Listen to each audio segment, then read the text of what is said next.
Doctor B R. Ambedkar ಅವರ 135ನೇ ಜನ್ಮ ದಿನೋತ್ಸವದ ಅಂಗವಾಗಿ ಕರ್ನಾಟಕ ಮುಖ್ಯಮಂತ್ರಿಗಳಾದ ಸಿದ್ದರಾಮಯ್ಯನವರು ಡಾಕ್ಟರ್ ಬಿ.ಆರ್. ಅಂಬೇಡ್ಕರ್ ರವರ ಪುತ್ಥಳಿಗೆ ಮಾಲಾರ್ಪಣೆ ಮಾಡಿ ಪುಷ್ಪ ನಮನ ಸಲ್ಲಿಸಿದರು.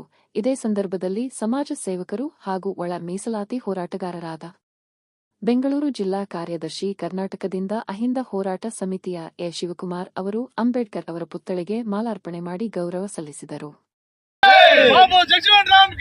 ಕರ್ನಾಟಕ ಅಹಿಂದ ಹೋರಾಟ ಸಮಿತಿ ಜನರಲ್ ಸೆಕ್ರೆಟರಿ ಆಗಿ ಕಾರ್ಯನಿರ್ವಹಿಸ್ತಾ ಇದ್ದೀವಿ.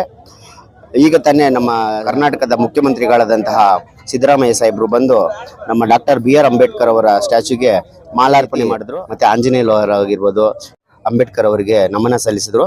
ಈ ಒಂದು ದಿನ ಏಪ್ರಿಲ್ 14 ಜೈ ಭೀಮ್. ಇವತ್ತು ಸಂವಿಧಾನ ಶಿಲ್ಪಿ ಡಾಕ್ಟರ್ ಬಿ.ಆರ್. ಅಂಬೇಡ್ಕರ್ ಅವರ 135ನೇ ಜನ್ಮ ದಿನಾಚರಣೆ ಆಚರಣೆಗೆ ತಾನೇ ಸಿಎಂ ಅವರು ಮಾಲಾರ್ಪಣೆ ಮಾಡಿ ಎಲ್ಲ ಸಚಿವರುಗಳು ಬಂದು ಸಮಾಜ ಕಲ್ಯಾಣ ಇಲಾಖೆ ಸಚಿವರು 135ನೇ ವರ್ಷದ ಅಂಬೇಡ್ಕರ್ ಜಯಂತಿಯನ್ನು ಬಹಳ ಅದ್ದೂರಿಯಾಗಿ ಈ ಒಂದು ಸಮಾಜ ಕಲ್ಯಾಣ ಇಲಾಖೆ ವತಿಯಿಂದ ಬಹಳ ಅದ್ದೂರಿ. ಬೇಜಾರಾಗೋದಂದ್ರೆ ಸಿಎಂ ಅವರು ಪ್ರೋಟೋಕಾಲ್ ಫಾಲೋ ಮಾಡಲ್ಲ, ಎಲ್ಲರಿಗೂ ಪ್ರೋಟೋಕಾಲ್ ಫಾಲೋ ಮಾಡಕ್ ಹೇಳ್ತಾರೆ. 10 ಗಂಟೆ ಕಾರ್ಯಕ್ರಮ ಅಂತ ಹೇಳ್ತಾರೆ. ಲಾಸ್ಟ್ ಟೈಮ್ ಬಾಬು ಜಗಜೀವನ್ ರಾಮ್ ಅವ್ರದ್ದು 12 ಗಂಟೆ 12:30 ಇಲ್ಲಿ ಬಂದ್ಬಿಟ್ಟು ಇವತ್ತು 10-11 ಗಂಟೆಗೆ ಬಂದಿದ್ದಾರೆ. ಪ್ರೋಟೋಕಾಲ್ ಗೌರ್ಮೆಂಟ್ ಅವರೇ ಫಾಲೋ ಮಾಡಲಿ ಅಂದ್ರೆ ನಾವು ಸಾರ್ವಜನಿಕರು ಫಾಲೋ ಮಾಡಬಹುದಾ? ದಯವಿಟ್ಟು ಸಿಎಂ ಅವರು ನಮಗೆ ಪ್ರತಿ ಸರಿ ನಮ್ಮ ದಲಿತರಿಗೆ ಇದು ಮಾಡ್ತಾರೆ, ಹೆಂಗ್ ರೈಟ್ ಟೈಮ್ ಅಲ್ಲಿ ಇರ್ತಾರೋ ಆ ರೀತಿ ನಮ್ಮ ಸಮುದಾಯದ ಕಾರ್ಯಕ್ರಮಗಳು ರೈಟ್ ಟೈಮ್ ಆಗಿ ಇರಬೇಕು. ಸಿಎಂ ಅವರು ನಾನು ವಿನಂತಿ ಮಾಡ್ತಾ ಇದ್ದೀನಿ.